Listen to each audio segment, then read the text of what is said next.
Nam Mô A Di Đà Phật.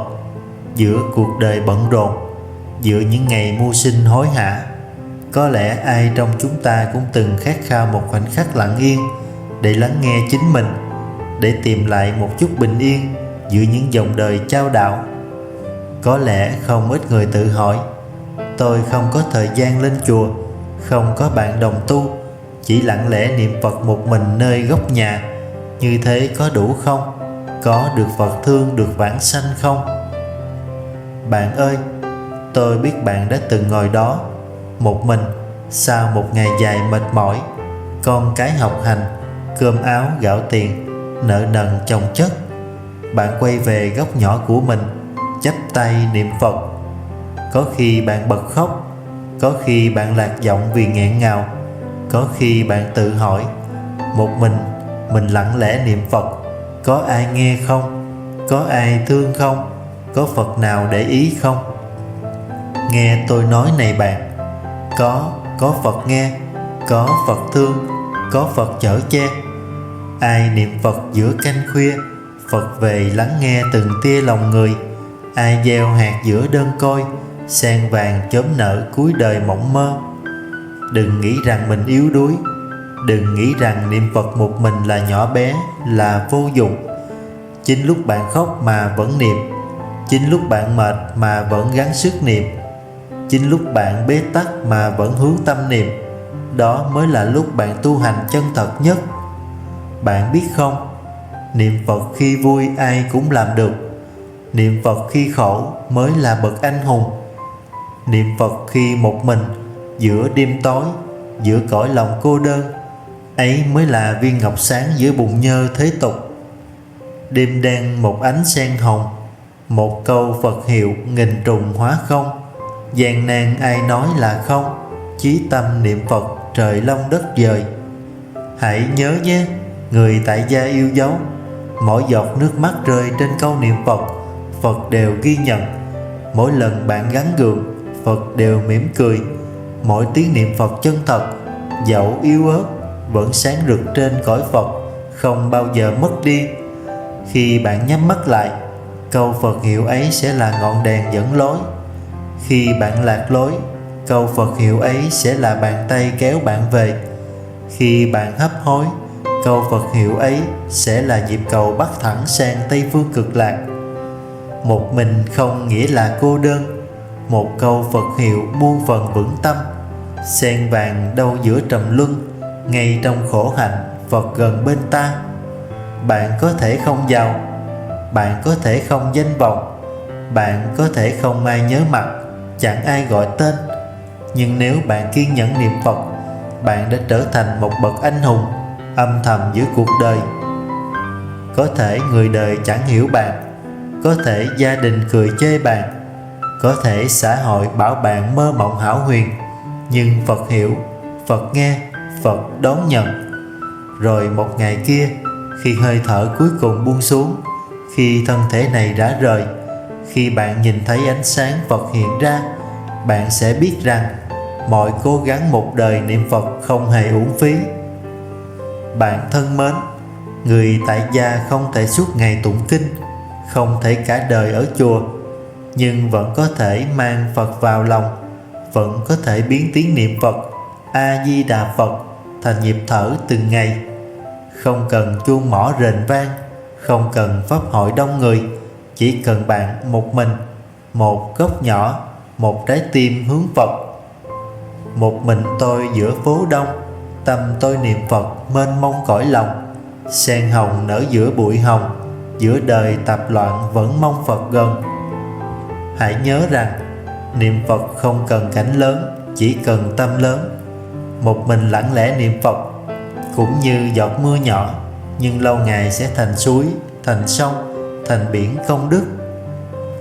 Một tiếng A Di Đà Phật thốt ra từ miệng, nghe vào tai, rơi vào tim, là một lần gột rửa vọng niệm, một lần kết nối với mười phương chư Phật.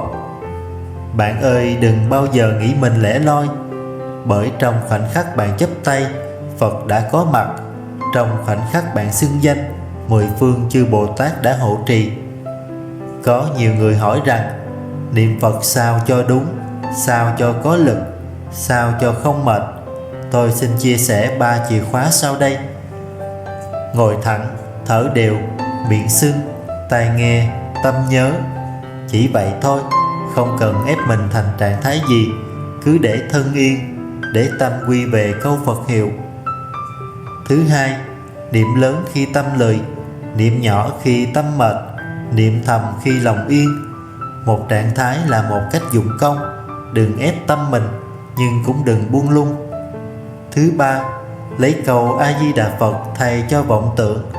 Vọng tưởng nổi lên, biết nhưng không chạy theo, chỉ nhẹ nhàng quay về câu niệm Nam Mô A Di Đà Phật. Thân ngồi lặng, gió điều hiu, một câu Phật hiệu sớm chiều nhớ thương. Chẳng cần thế sự vẫy vùng, tâm an niệm Phật khói hương nhiệm màu. Hãy nhớ khi niệm Phật, không cần đòi hỏi cảnh đặc biệt, không cần tìm cảm giác thần thông, chỉ cần bền bỉ, lâu ngày thành thói quen, lâu ngày thành sức mạnh. Bạn có nghe không? Trong từng nhịp tim, trong từng hơi thở, có một tiếng gọi âm thầm vang lên từ tận đáy lòng. Con mệt quá rồi Phật ơi, con đi đâu, về đâu giữa cõi đời tăm tối này. Có những đêm bạn gục trên bàn, bàn tay vẫn lần tràn hạt, cổ họng nghẹn đắng, nước mắt ướt nhòe. Bạn hỏi, Phật ơi, Ngài có nghe con không? Con chỉ là một kẻ nhỏ bé lạc lõng giữa muôn người. Con gọi Phật giữa cơn đau, mây che bóng Phật lệ nhàu tim con. Một câu Phật hiệu Di Đà, tan ngàn mộng mị xóa nhòa bể dâu. Có những lúc tưởng như không thể bước tiếp, bạn vùi mặt vào bóng tối, không còn biết dựa vào ai. Chỉ còn một câu Phật hiệu yếu ớt thốt ra giữa muôn tiếng thở dài: A Di Đà Phật, A Di Đà Phật, A Di Đà Phật. Và điều kỳ diệu thay, ngay khoảnh khắc đó, ánh sáng bừng lên. Không phải ánh sáng ngoài đời, mà là ánh sáng bên trong lòng bạn, ánh sáng từ tâm thức, từ tiếng gọi chân thật nhất, từ chính niềm tin bất khuất, từ chính trái tim đang rớm máu mà vẫn hướng về Phật. Khi đời sụp đổ quanh ta, một câu niệm Phật vỡ òa trời cao. Khổ đau không hóa thành sao, sen vàng nở giữa chim bao cuộc đời. Bạn có biết không, mỗi lần bạn cất tiếng niệm Phật, dù yếu ớt hay mạnh mẽ, bạn đã tự kéo mình ra khỏi vực thẳm của tuyệt vọng. Mỗi câu niệm ấy như tiếng gọi cứu rỗi, như sợi dây nhiệm màu, dẫn bạn về với bến bờ an lạc, nơi không còn trôi lăn, không còn đau khổ nữa. Trong khoảnh khắc cao trào đó, khi bạn ngỡ mình chẳng còn gì, chẳng còn ai, chẳng còn sức lực, chính câu Phật hiệu sẽ bật mở cánh cửa giải thoát cho bạn. Bạn không đơn độc đâu. Từng tiếng niệm Phật của bạn, Phật đều nghe. Từng tiếng gọi nức nở từ đáy lòng, Phật đều thấu. Từng bước chân cô độc của bạn, Phật đều đi cùng. Một mình bước giữa chiều mưa, Phật là áo ấm, Phật là bờ vai. Dẫu đời để lối chia hai, sen lòng vẫn nở vì ai, vì người. Hãy tin nhé, đừng sợ hãi khi bạn yếu đuối, đừng xấu hổ khi bạn bật khóc, đừng hoảng loạn khi bạn cảm thấy không còn gì trong tay. Chính lúc ấy, niệm Phật chính là sợi dây cuối cùng cứu bạn ra khỏi biển khổ. Giữa đêm khuya lặng, giữa cơn mệt mỏi, bạn chắp tay lại, khẽ gọi A Di Đà Phật. Bạn có nghe không? Tiếng Phật vọng về từ mười phương, dội vào tận tim bạn. Bạn có thấy không? Một luồng sáng từ nơi xa xăm chiếu rọi lên kiếp người bé nhỏ này. Tôi biết mình từng lầm lỗi, tôi biết mình từng yếu đuối, nhưng trong phút giây này, tôi chỉ còn lại một điều duy nhất, đó là lòng tin. Lòng tin rằng một tiếng niệm Phật cũng được Phật nghe. Lòng tin rằng một kiếp lặng lẽ tu, một mình cũng đủ thành tựu giải thoát. Đêm nay ai khóc ai cười, chỉ tôi lặng lẽ niệm lời Phật xưa. Một câu một bóng một trưa, một lòng thanh tịnh đón đưa cõi lòng. Người tại gia, không ai đòi hỏi bạn phải siêu phàm, không ai bắt bạn phải thành thánh thành hiền. Chỉ cần giữa cuộc đời bão giông này, bạn vẫn giữ được câu Phật hiệu. Chỉ cần giữa những buổi chợ búa, cơm áo, bạn vẫn không quên ngước nhìn phương Tây, gửi lòng mình về cõi tịnh độ. Chợ đời dẫu có bao la, một câu niệm Phật vượt xa cõi trần. Ai gieo bao nỗi bâng khuâng, người nghe tiếng Phật lòng dần thảnh thơi. Bạn ơi, hãy nhớ rằng một tiếng niệm Phật hôm nay là một hạt giống gieo xuống đất. Một tiếng niệm Phật hôm nay là một nhành sen mọc lên từ bùn. Một tiếng niệm Phật hôm nay là một bước chân gần hơn đến Tây phương cực lạc. Nam Mô A Di Đà Phật. Quý Phật tử và các bạn thương mến, hôm nay chúng ta đã cùng nhau đi qua một hành trình từ niệm Phật một mình đến sức mạnh hộ trì diệu kỳ, đến niềm tin vượt mọi thời gian. Dù bạn là ai, bạn đang ở đâu, chỉ cần bạn có lòng tin, có chí nguyện, câu niệm Phật của bạn sẽ không bao giờ là vô nghĩa.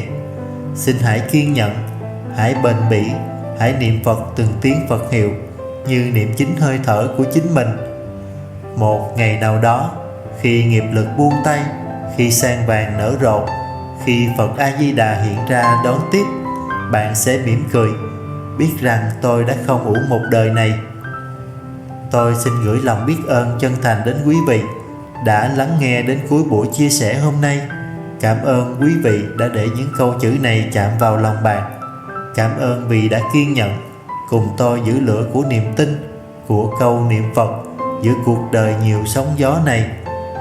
Nếu bạn thấy bài chia sẻ này ý nghĩa, xin hãy chia sẻ đến những ai bạn thương. Cầu chúc bạn, dù là ai, cũng được ánh sáng Phật Pháp hộ trì, thân tâm an lạc, hướng về Tây phương cực lạc. Nam Mô A Di Đà Phật.